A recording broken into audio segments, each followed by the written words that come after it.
Broadcasting live from atop the Rocky Mountains, the crossroads of the West. You are listening to the Liberty RoundTable Radio Talk Show. Happy to have you along, my fellow Americans. Crowds on demand, protests going berserk. Taiwan's politics. Will they be taken over by China or invaded? Bill Clinton admits to having an affair this day in history. Crowds on demand. The war between Russia and the Ukraine. Trump meeting with leaders. All that and more coming up on Liberty RoundTable Live. Happy to have you along, my fellow Americans. I'm Sam Bushman. Hard-hitting news the networks refuse to use, no doubt, starts now.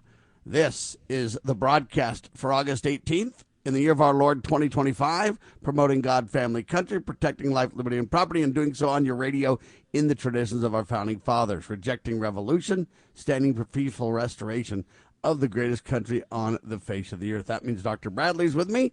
freedomsrisingsun.com. Check out his incredible To Preserve the Nation collegiate series. That's To Preserve the Nation.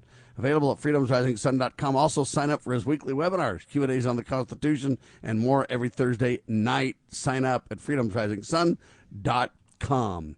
All right, here's Bill Clinton himself admitting that he lied. Here it is. But, well, he kind of says he told let's get into it. Here it is. Here's Bill.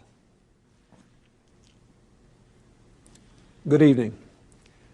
This afternoon in this room, from this chair, I testified before the Office of Independent Counsel and the grand jury.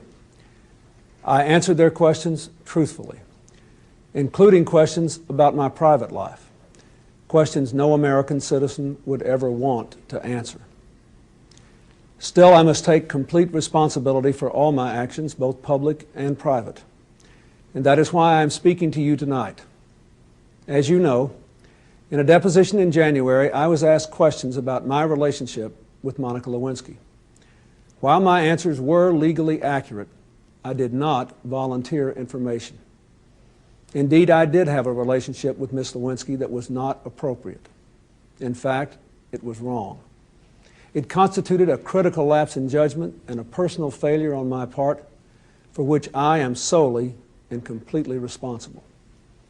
But I told the grand jury today, and I say to you now, that at no time did I ask anyone to lie, to hide or destroy evidence, or to take any other unlawful action. I know that my public comments and my silence about this matter gave a false impression. I misled people, including even my wife. I deeply regret that. I can only tell you I was motivated by many factors. First, by a desire to protect myself from the embarrassment of my own conduct. I was also very concerned about protecting my family. The fact that these questions were being asked in a politically inspired lawsuit, which has since been dismissed, was a consideration too. In addition, I had real and serious concerns about an independent counsel investigation that began with private business dealings 20 years ago. Dealings, I might add, about which an independent federal agency found no evidence of any wrongdoing by me or my wife over 2 years ago. The independent counsel investigation moved on to my staff and friends, then into my private life, and now the investigation itself is under investigation. This has gone on too long, cost too much, and hurt too many innocent people. Now this matter is between me, the two people I love most, my wife and our daughter, and our God. I must put it right, and I am prepared to do whatever it takes to do so. Nothing is more important to me personally, but it is private. And I intend to reclaim my family life for my family. It's nobody's business but ours. Even presidents have private lives. It is time to stop the pursuit of personal destruction and the prying into private lives and get on with our national life. Our country has been distracted by this matter for too long, and I take my responsibility for my part in all of this. That is all I can do. Now it is time, in fact, it is past time to move on. We have important work to do, real opportunities to seize, real problems to solve, real security matters to face. And so tonight, I ask you to turn away from the spectacle of the past 7 months, to repair All right, the there you go. We fabric can of stop our it national- now. So Bill Clinton, in my opinion, has a lot of troubling, and I don't know why the American people didn't really literally go ballistic at the time. This is 25 years ago yesterday. August 17th, 1998, Bill Clinton admits to having an inappropriate relationship. See, I don't even know that I like that term. I mean, it's true, but I don't like the term because it doesn't really talk about it. It doesn't say he cheated on his wife. It doesn't say he lied to the American people. It doesn't say that he perjured himself on the stand. In fact, he literally was able to say, look, guys, this is bad. I admit to it. I was legally correct. I didn't tell anybody else to lie. I didn't cover up or destroy any evidence. I didn't do any of that. By the way, my personal life is nobody's business. Now, Dr. Bradley, that's where I want to bring you into this discussion. You can say your private life is nobody's business, but when you're cheating on your wife, when you're literally lying to the American people, you say, well, hey, this thing started with my business dealings 20 plus years ago, and then you act like there's nothing wrong there. Then he just gets a slap on the wrist in an impeachment proceeding, but nothing really happens to him. He didn't go to jail. And they took him down over a sexual matter, and then he gets the chance to ignore all of his business dealings, which have crimes all up and down them. And now he literally spends the rest of the time chastising America, saying, hey, you guys are worried about this and digging into this and spending time on this, and we got to move on. Leave me alone. My personal life is my... I don't buy any of those things. I don't buy any real... He didn't really apologize. He by force admitted to it. Other than that, he just spent his time justifying himself and scolding the American people. We did nothing, strangely enough. Doctor? Well, there's so much to be said, as usual, when we get some of these really messy, complicated kind of things. I think it's pretty straightforward, though, in many ways. If a woman can't trust her husband, can we trust him? It might be a valid question to be asked. But I think it's really an interesting study in how he got a pass on this thing. I know this opens another can of worms, but it seems to me that Donald Trump could have used that script in so many ways in his life that you just wonder what kind of pass he would have been given. All you got to do is take Bill Clinton's voice, transcribe it into text, then use it to transcribe it with AI into Donald Trump's voice, and there you go. There you go.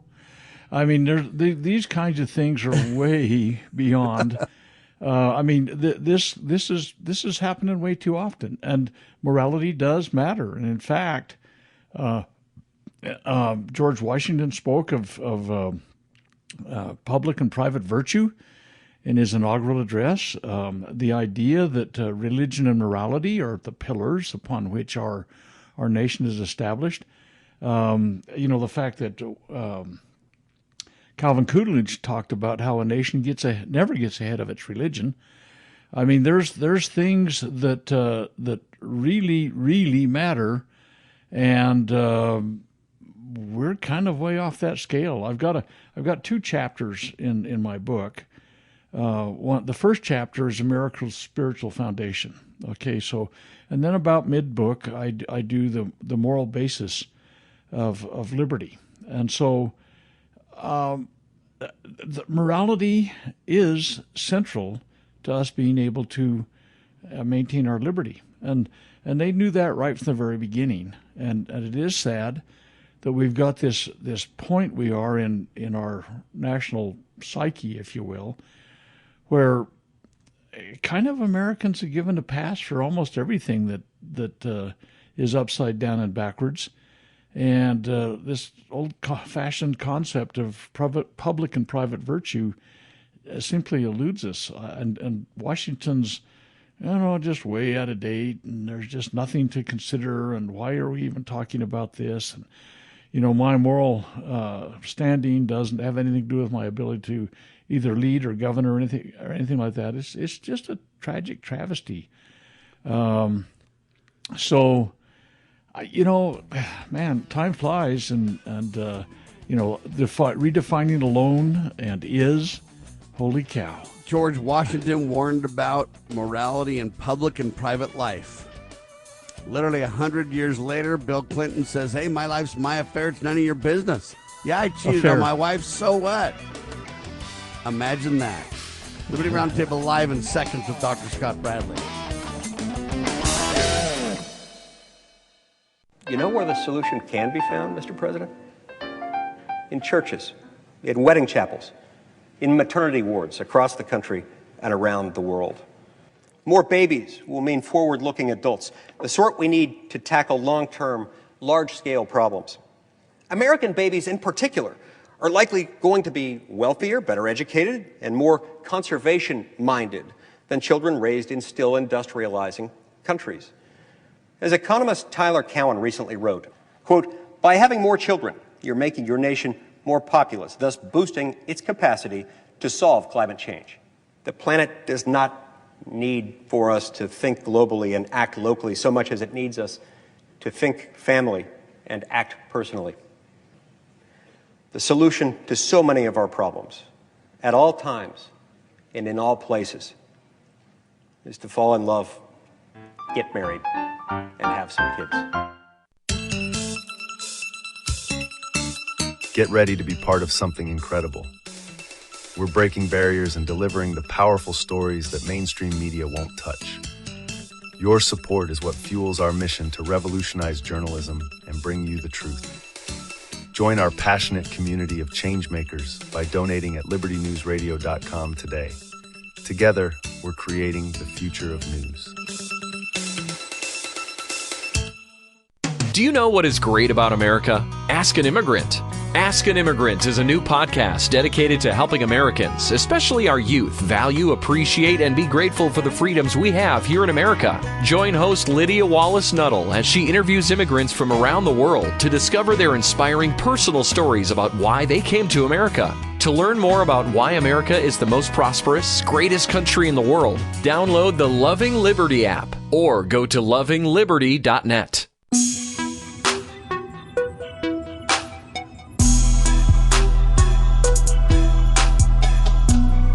So as we mentioned, George Washington in his farewell address talked about the importance of public and private morality.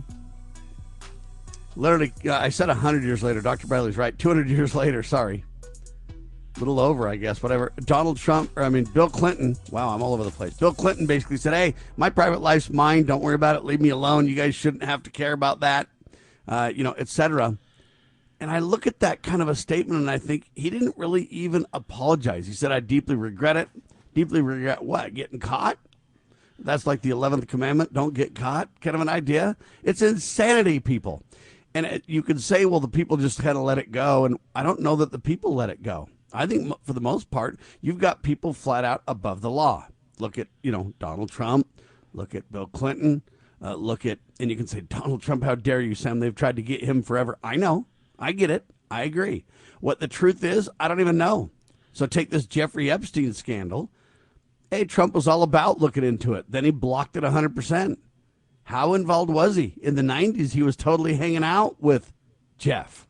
Jeff and Don were like well-known buddies, hanging out at all the big places in New York and D.C. and everywhere else, right?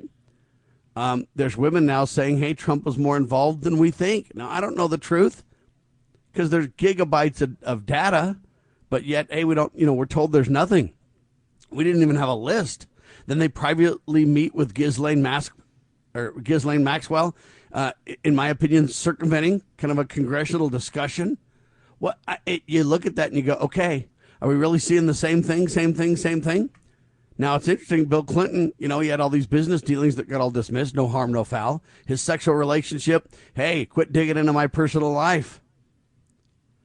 And now this is all coming back again and again. Every 20 years, it seems like, or so, we see, this is 25 years now, but we see this weird scenario. and you've got people that are just flat out above the law.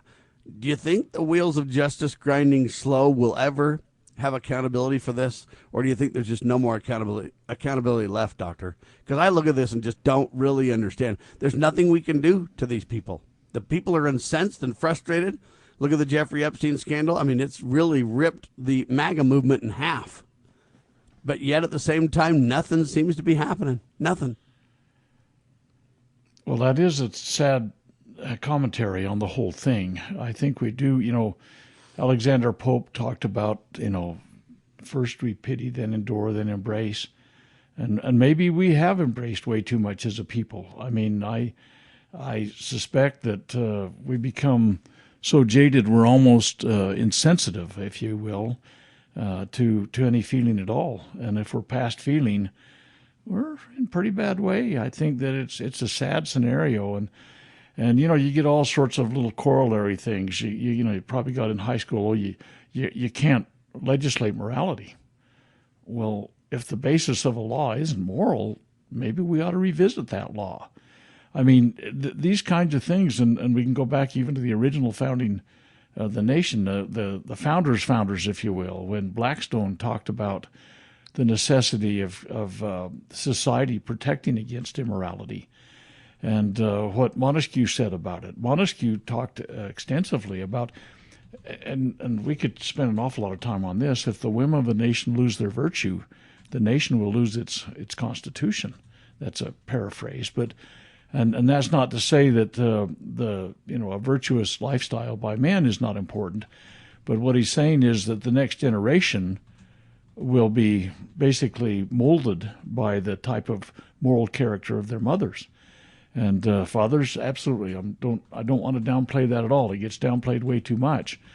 But if you have a virtueless set of mothers, it kind of turns out with a bunch of little kids that don't know their limits and bounds on a lot of things, and pretty soon, the wheels fall off. I mean, these. So I got a question, Doctor, because I'm not very smart, and you got to kind of help me with this a little bit. I hear the colloquialism, "Hey, you can't legislate morality." But I got a question. Can you have any law without a moral component? Can there be any law whatsoever? Because otherwise, you say, "Thou shalt not steal," and I say, "Hey, man, you guys can't legislate morality. I mean, you think stealing's bad. I think it's great. Every time I steal, I get more and more cool stuff, and every single law has a moral component to it. At some point, God's law behind it, or at some point, at least civilized society law behind it. The idea your rights end where mine begin. But there wouldn't be a single law if there wasn't morality, would there be? Yeah, we got almost all our laws don't have a moral basis anymore. I mean, what is a stop sign? What is the idea of taxing people? I mean, don't steal. Not God. Whew, boy, that's a bad step. Government hates the competition. I mean, what I said was that if we find a law that doesn't have a moral basis, it ought to be reviewed.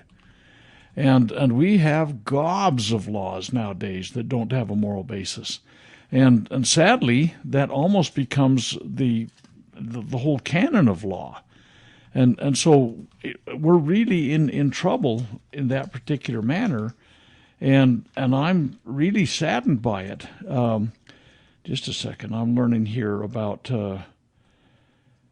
Let's just talk a little bit about Blackstone. He talks about the law of nature and nature's God, and this law of nature is dictated by God Himself. It's a superior in obligation to any other. It's binding all over the globe, in all countries and at all times. No human laws are of any validity if contrary to this. So he's saying, if you can't base your laws on God's laws, you're kind of in trouble. And then he goes on to say, and such of them as are valid derive all their force and all their authority, mediately or immediately, from this original. Upon these two foundations, the law of nature and the law of revelation, depend all human laws. That is to say, no human laws should be suffered to contradict them. And then he goes on to talk about, an example of how this morality has to go into our society and become the basis of our laws. He says, to instance, in the case of murder, This is expressly forbidden by the divine and demonstrably by the natural law, and from these prohibitions arise the true unlawfulness of this crime. And so he tied it right back to eternal principles. And Blackstone, every single founding father, without exception, studied him diligently, faithfully, and devotedly. And we can take his statements, and we can, if you're familiar with any of the founding documents, see where his statements have been woven into our, basically the standard of our liberty that came forth during the founding era. They might have disagreed on tactics, disagreed on opinions of how best to govern and those things, but they were all, for the most part, unanimous on this moral reality. Ladies and gentlemen, think about this. We're talking about shaping society through the cradle and gavel, the role of legislation in moral foundations, okay? While laws cannot directly instill morality, they can indeed foster an environment that upholds ethical values, recognizing that, hey, the roots of legislation always trace back to the essential principles taught. That is, hey, it comes from the cradle. What mom teaches children matters. So you got this sacred relationship, parents and children. You've got God ordaining parents to teach their children these moral principles. And when they do, things work out well. You got self-governed, adults that participate in society. You reject that and you've got a problem. So it's like the hand that rocks the cradle really rules the world in a real sense. And yes, laws cannot directly instill morality. Wicked people, we got a law against murder and people do it all the time, right? But we got to understand these essential principles need to be taught from the cradle, but supported by society. Otherwise, there would be no law, period. So Bill's blatantly wrong on this. He's dishonest to the nation. We take him down over a sexual matter. We all kind of snicker and laugh and everything else. But at some point, hey, are we going to do anything about this stuff? And I right now, I don't think we are. Okay, there's a big debate about, hey, did Donald fracture the MAGA movement when he shut down the Jeffrey Epstein investigation? And the summation says, yes, people are really ticked and people are disenfranchised and people are frustrated and angry and turning on Donald now over this thing. But in the end of the day, they say, but we don't think it'll have much effect. At the end of the day, hey, Bill calculated right, no harm, no foul. And Donald's calculating right, no harm, no foul. And I say we'll take a societal toll like you wouldn't believe if we let this stand on both counts, Doctor. Let me read you just a brief statement by Calvin Coolidge, our 30th president, about 100 years ago when he made this statement. He said, our government rests upon religion. It is from that source that we derive our reverence for truth and justice, for equality and liberality, and for the rights of mankind. Unless the people believe in these principles, they cannot believe in our government. There are only two main theories of government in our world. One rests on righteousness and the other on force. One appeals to reason and the other appeals to the sword. One is exemplified in the republic, the other is represented by despotism. The government of a country never gets ahead of the religion of a country. There is no way by which we can substitute the authority of law for the virtue of man. Of course, we endeavor to restrain the vicious and furnish a fair degree of security and protection by legislation and police control. But the real reform our society in these days is seeking will come only as a result of our religious convictions, or they will not come at all. Peace, justice, humanity, and clarity, these cannot be legislated into being. They are a result of divine grace. End of quote.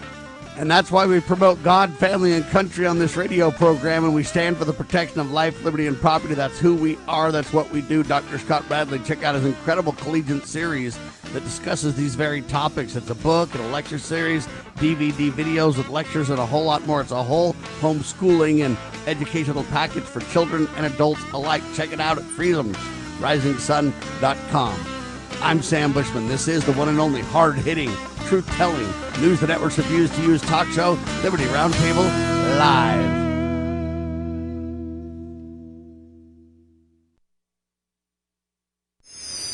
How would you like to help this program reach more people and earn silver at the same time? Call or text 801-669-2211 for complete details. Breaking news this hour from Town Hall. I'm Rich Thomason. European and NATO leaders will accompany Ukrainian President Zelensky to the White House today to meet with President Trump. The BBC's David Willis says the gathering follows Mr. Trump's sit-down last week with Russia's Vladimir Putin. In a message on his social media platform Truth Social, Donald Trump reinforced two of Russia's key conditions to ending the conflict: that Ukraine relinquish its claim to join NATO and recognize Russia's annexation of Crimea. That will not please Mr. Zelensky, who is expected to face pressure to accept a peace deal following what the White House described as a productive meeting with Vladimir Putin in Alaska on Friday. It's thought that central to negotiations could be Russia's demand for the withdrawal of Ukrainian forces from the Donbass region of Ukraine. Secretary of State Rubio with a reality check of sorts. Now, you can't have a peace agreement unless both sides give and get. You can't have a peace agreement unless both sides make concessions. That's a fact. That's true in virtually any negotiation. If not, it's just called surrender, and neither side is going to surrender. Rubio on ABC's This Week program. New York City police investigating weekend shooting left 3 people dead, 9 others wounded. There was a dispute inside the crowded club that led to the shooting. We believe that there were up to 4 shooters involved in this incident. NYPD Commissioner Jessica Tisch says it happened early yesterday morning in Brooklyn. No arrests yet. Authorities report 2 police officers fatally shot in a northern Utah city. A suspect's in custody. The gunfire erupted as the officers were responding to a domestic disturbance call in a neighborhood in Tremonton. On Wall Street this hour, the Dow trading about 14 points higher, while the Nasdaq is down 35 points. More on these stories at townhall.com. We all hear the radio ads about the IRS. They tell you to be afraid, to be scared, and they try to frighten you into calling. I'm not here to do that. Tax Relief Advocates is different. TRA is here to tell you that if you owe money to the IRS, whether it's $5,000, $50,000, or $500,000, we have a solution. It doesn't matter if you're sitting in your car, at work, or with your kids. No matter where you are, call now. 800-583-0141. Don't lose hope. TRA can eliminate or reduce what you owe to the IRS. Generous programs are now available that can give you a fresh start. Our passion is taxes and helping individuals fix their IRS problems. We have over 1,000 5-star reviews on Google and an A+ with the Better Business Bureau. You don't need to be afraid of the IRS any longer. End your tax nightmare today by visiting us online at TRA.com or call 800-583-0141. That's 800-583-0141. Tax Relief Advocates. Real solutions for real people. In the medical field, IT security is crucial. Our highly skilled consultants are HIPAA certified and have 20-plus years of experience servicing medical clinics, billing, and supply companies. We offer comprehensive endpoint protection, guarding your computers and servers against all stages of threats. And with our 24/7 monitoring services, you'll never worry about extensive downtime again. Ready to level up your IT support? Call 801-706-6980 today and discover how great IT services can be with managed IT services. Step into the boots of the American West with Range Magazine, where grit meets grace. This is a front row seat to the stories, struggles, and triumphs of ranchers, farmers, and stewards of the land. From jaw-dropping photography to no-nonsense reporting, Range brings you the untold tales of life on the range. Whether you're a city dweller with a cowboy's heart or living life where the pavement ends, Range speaks to the soul of the West. Subscribe today at rangemagazine.com. The Foundation for Moral Law is a nonprofit legal foundation committed to protecting our unalienable right to publicly acknowledge God. The Foundation for Moral Law exists to restore the knowledge of God in law and government and to acknowledge and defend the truth that man is endowed with rights not by our fellow man, but by God. The Foundation maintains a twofold focus. First, litigation within state and federal courts. Second, education. Conducting seminars to teach the necessity and importance of acknowledging God in law and government. How can you help? Please make a tax-deductible contribution, allowing Foundation attorneys to continue the fight. You may also purchase various Foundation products as well at morallaw.org. Located in Montgomery, Alabama, the Foundation for Moral Law is a nonprofit, tax-exempt 501c3 founded by Judge Roy Moore. Please partner with us to achieve this important mission. morallaw.org.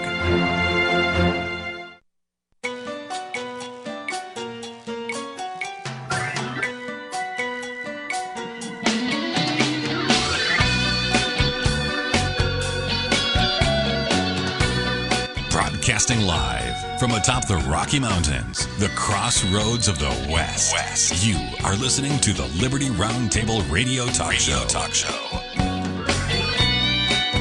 All right, back with you live, ladies and gentlemen. Just to highlight where our society is going, and the reason we spend so much time on this is I believe morality matters. Okay, while laws cannot directly instill morality, the fact is they can foster an environment that upholds our moral or ethical values, recognizing that, hey, you know what? All legislation goes back to moral law if it's honest, good legislation. Now, when I say all legislation, hey, you know, when you make legislation that's against the law, but, quote, legal, so against God's law, against the natural law, but legal, such as same-sex marriage, hey, that isn't what we're talking about. But listen to this quote to make the point in our society. You've got Democrat thought leader, Jasmine Crocket. She's a representative, right? She calls on Donald Trump to quit being Putin's whore. Listen to this.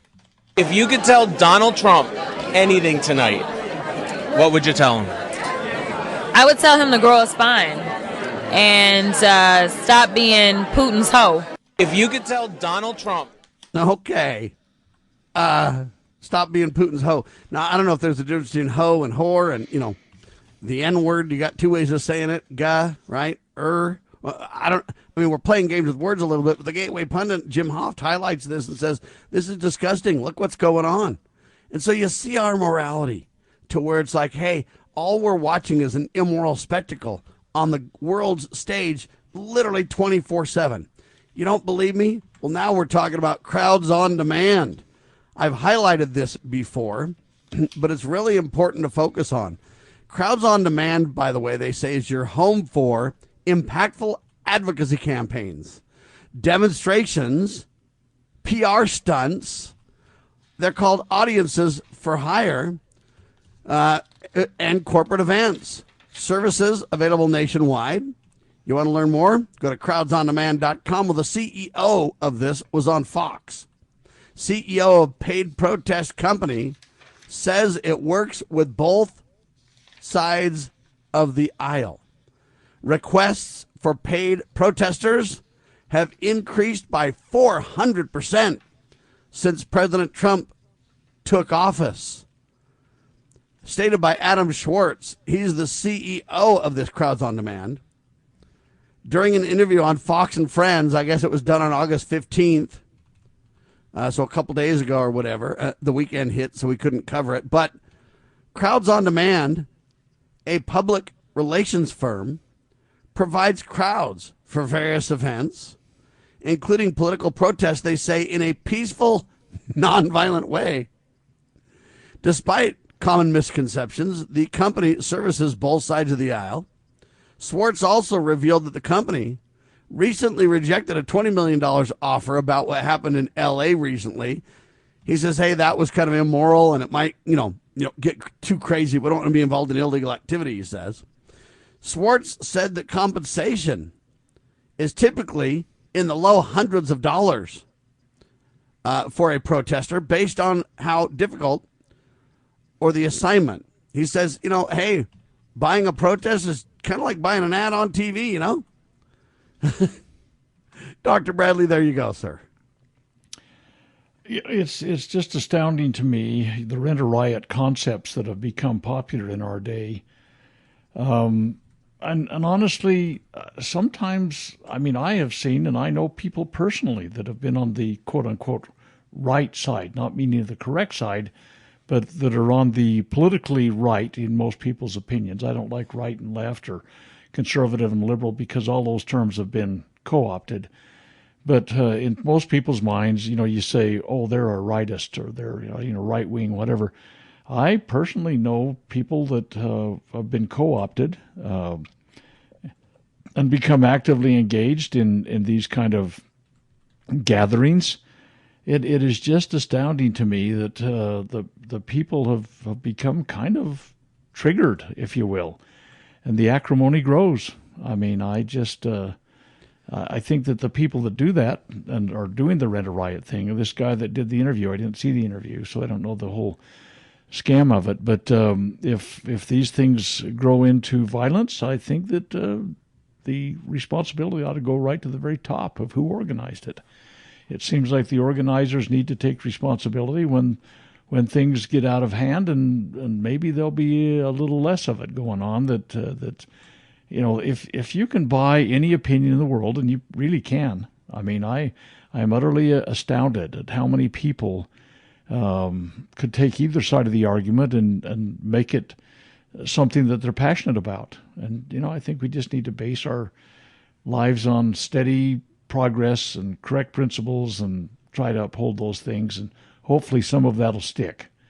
Well, when you talk about renting a riot or renting a protest or whatever term you want to use for this thing, crowdsondemand.com, it sounds like a peaceful organization, but at some point, Dr. Bradley, when you have allegations of election tampering, and then you have these protests for and against different positions that say, well, in this case, a sitting president takes the position that, hey, Washington, D.C. is out of control. It's too ridden with crime. For the safety of the people, for the protection of life, liberty, and property, he's going to, do this and do that. And then you have protesters literally being paid to protest against that agenda. At some point, you can say, well, that protester that got paid $300 or whatever they got paid to do this and that may not be the bad guy, but they were used as a pawn in an agenda to shape and manipulate public opinion to, promote this false premise idea that, hey, Donald's an evil man for trying to clean up Washington, D.C., or maybe this or that election topic or this or that. At some point you kind of go, when have we broken the law? See, this is the morality discussion we're going to about. Morality is based on laws, and, hey, you can't legislate morality, but yet, hey, it shapes culture, it shapes. Where do we go with this, where they've found a way to exploit every aspect of our society, but supposedly never break a law? They never broke any laws. They were factually accurate, Doctor. Well, if there were time, we could review what Bastiat said about this in his little book, marvelous book. You ought to read it today. Everybody ought to get it out, read it today. It's called The Law. Easily. The Law. Interestingly enough, right? He talks about how those that write the laws often try to capture the law for their benefit, and then he calls them. He was French, so he called them the gendarmes are on the side of those that are out violating the law, and that has to do with seizing private property that's not theirs, of taking society down a path that lacks the moral basis we've been talking about, and the law is on side of the violation of these kinds of things. And that's the problem we get into when Americans or anybody in the whole wide world loses their moral basis for everything, and pretty soon, poof, gone. Everything seems to go by the wayside. Everything of value, everything virtuous, lovely, of good report and praiseworthy is just lost.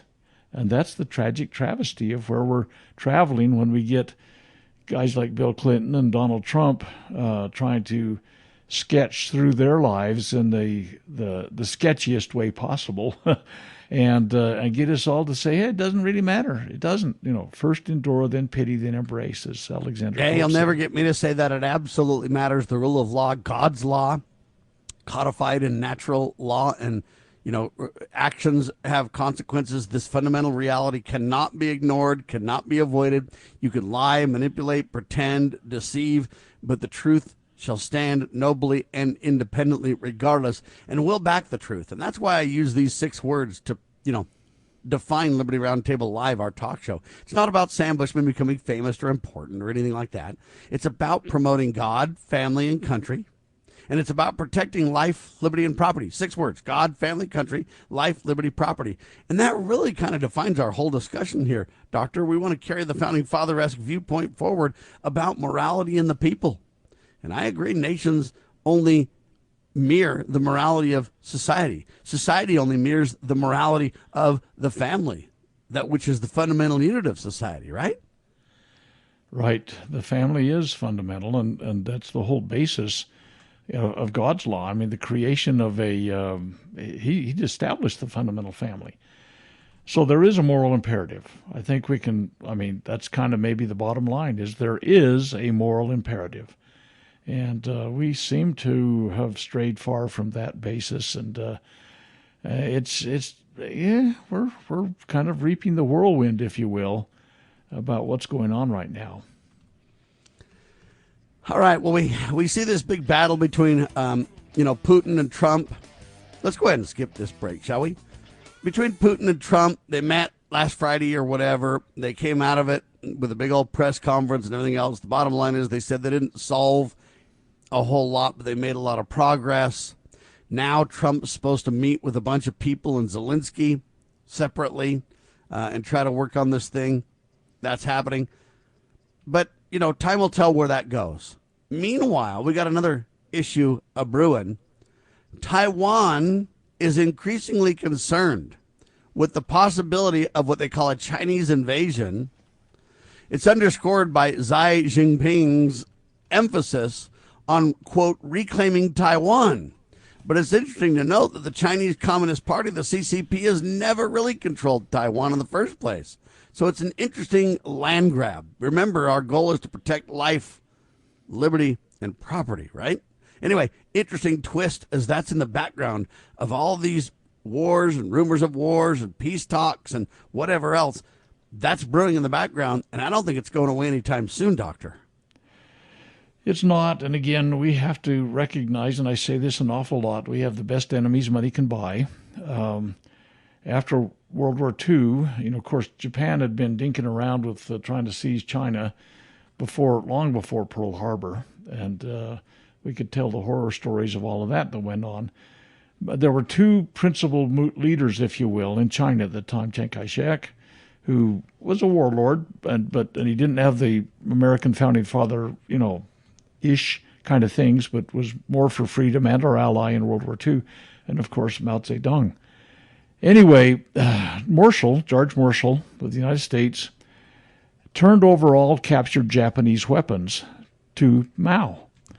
And with that shift in the armament, Mao was able to drive, ultimately, Chiang Kai-shek from China. Chiang Kai-shek had been very much an ally of the United States. And on top of that, I'm personally of the opinion he probably saved at least 1 million. I mean, that's just a number, but it could have been 2, could have been 1.5 million, I don't know, American lives by the way he kept the Japanese distracted on that front. So he really was a good ally. Anyway, ultimately he was driven from out of the mainland across the Formosa Straits, and they've been on that island fortress ever since. But the fact of the matter is, we created Mao in so many ways. Yes, he was there already before. He didn't just poof come into existence.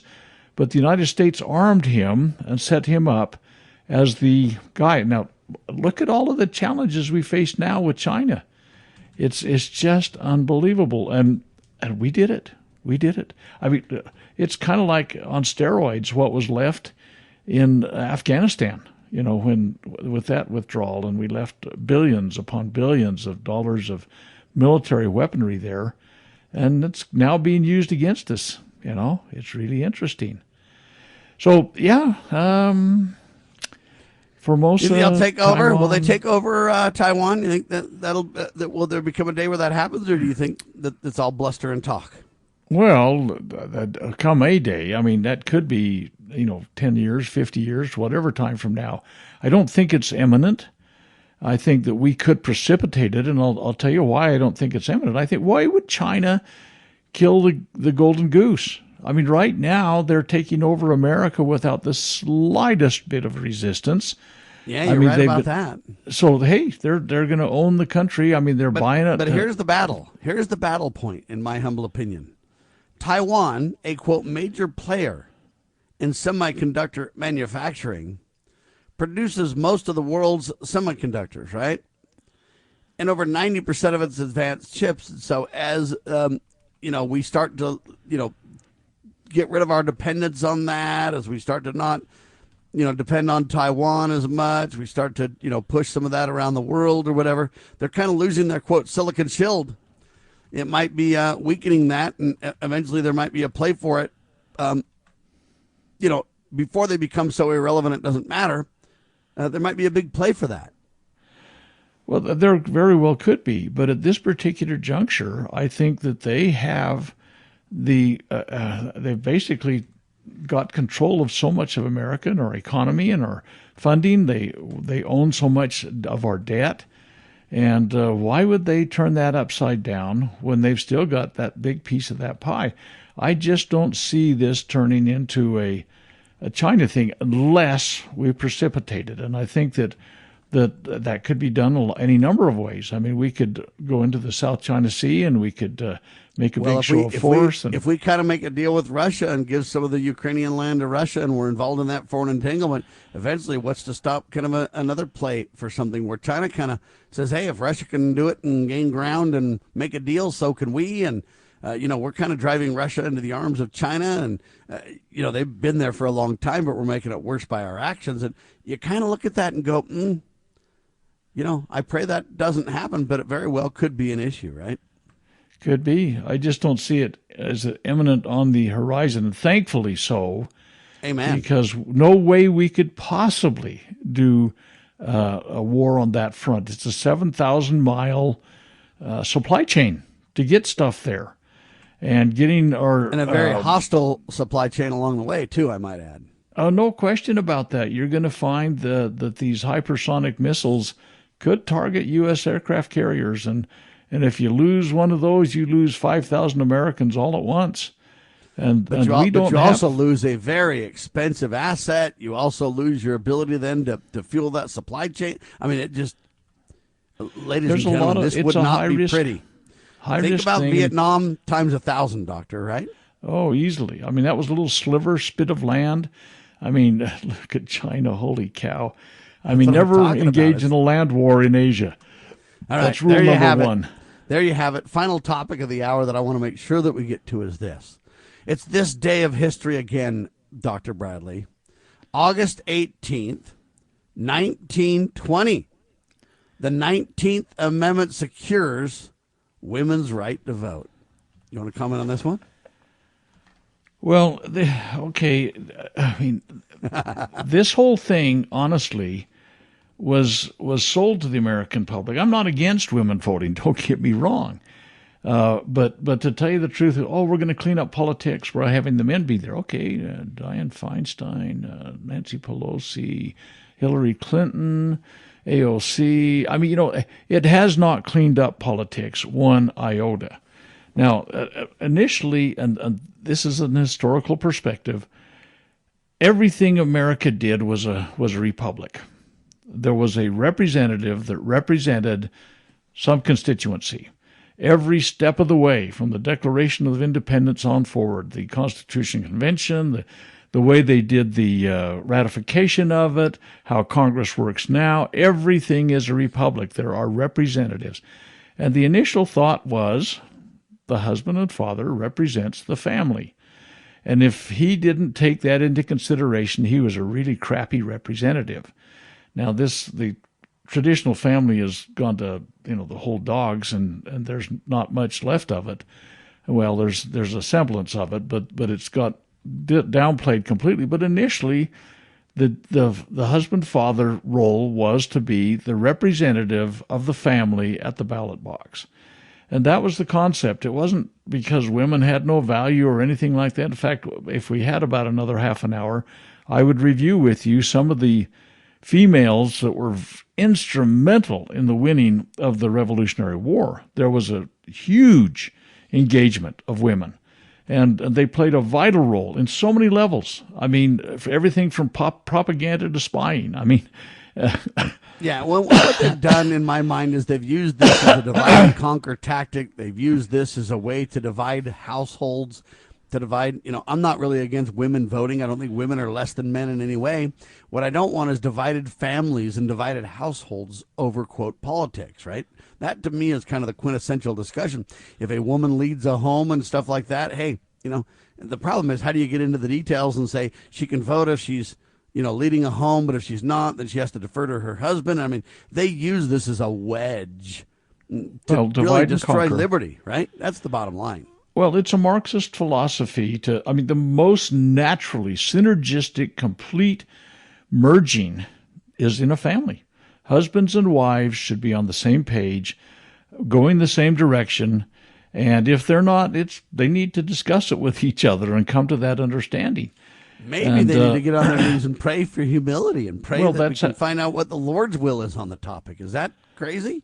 Well, this idea of unifying, having it kind of be a three-legged stool. The husband, the wife, and God. You can sit on a stool like that. If you only got two legs, it's going to tip over one way or the other. But the fact of the matter is that was the original intent. That's how they did it. It wasn't because they were denigrating or undermining, as you would be told in your historical perspective nowadays.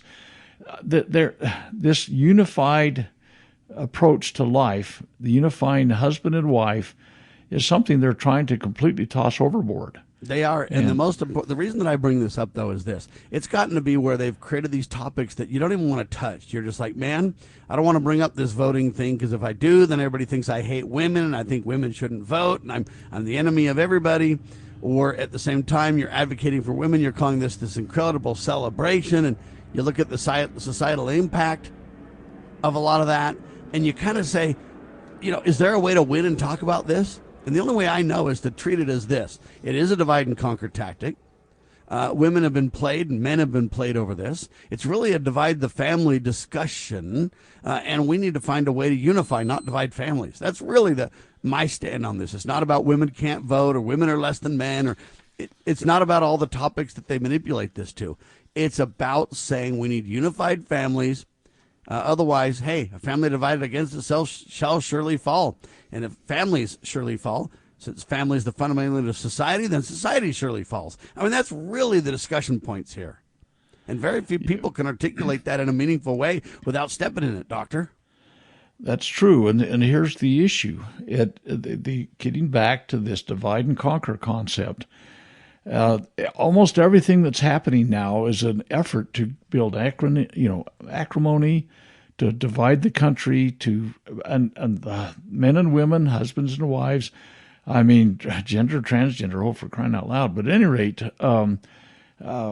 anything that's happening right now is going to destabilizing society. And society just needs a stabilizing factor. And where does that come? The family. Where does that come? A unified husband and wife. There's an old saying that if you really want to love your children, love their mother. And I think that far too often that gets set aside, and people just, it's kind of like, oh, we're going to fight over the children when we divorce. Why don't you stay together and figure out how to make it work? Why don't you try and reach that, unifying relationship that allows the family to stay together? And we've become a very selfish people in so many ways. I'm not being satisfied by my status in the world or whatever. And let's be very clear, too, if there's abuse and things like that, I mean, there's times when, hey, we just can't move forward with that relationship. But in most cases, I believe that things could be resolved, could be worked through, could be. So it's not about women and saying, hey, women are less than men and they shouldn't vote. Or it's about understanding the family, and it's about understanding we don't want to divide and conquer and destroy. That's the communist plan. The communist plan, the liberal plan that they're working on right now, is destroying families entirely. They want sex to be all about raising children to the government. Go read your Communist Manifesto, folks. That's what these discussions are about. The Communist Manifesto, on one hand, of destruction, Satan's plan, godless, versus a godly plan. A plan that celebrates the God-ordained family, a male and a female, together in righteousness, raising their children to the Lord, teaching them principles of morality, and standing together for the sacred cause of liberty. Religious liberty really relates to all other liberties. Marriage is a religious kind of an institution based on God's moral law. Ladies and gentlemen, thanks for being alongside with the ride. Dr. Scott Bradley with me, freedomsrisingsun.com, his website. I'm syndicated by the Loving Liberty Radio Network. Spread the word, share the love. Download the iPhone or the Android app, or listen online at lovingliberty.net. God save our republic.